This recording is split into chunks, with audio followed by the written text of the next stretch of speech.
The government has finally accepted the resignation of Solicitor General Gopal Subramaniam. Now, the move comes 5 days after he decided to step down. Subramaniam was upset over the appointment of a private advocate to represent the Telecom Ministry in a case in Supreme Court. Now, the Prime Minister has accepted Solicitor General's resignation. Now that his resignation has been accepted, what next for the government? And also, can we expect Gopal Subramaniam to speak out? Well, Deep, the government, surely now that the cat is out of the bag, now that the government has taken a final decision on Mr. Subramaniam's resignation, what they have to deal with is that they have a top law post in the country lying vacant, which they need to fill as soon as possible, because this is a very, very crucial time for the government.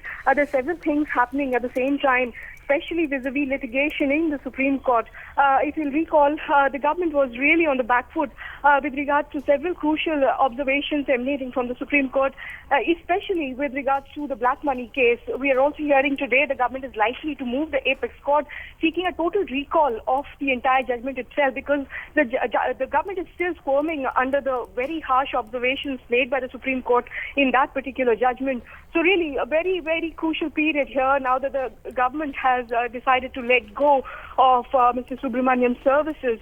What is also very important here is the fact that Mr. Subramaniam was perhaps waiting for the PMO to intervene. If you'll recall, we had been reiterating all along that Mr. Subramaniam was absolutely his mind was all made up that there is no way he would reconsider unless there was a personal reassurance coming from the Prime Minister's office itself.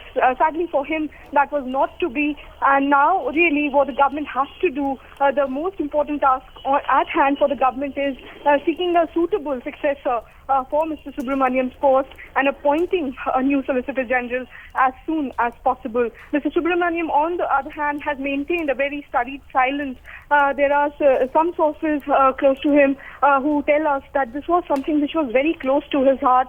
He had completely devoted all his energies towards safeguarding the government's position for the past 6 years.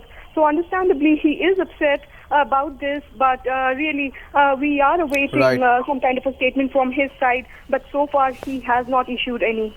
Back to you. Thanks, Meenakshi.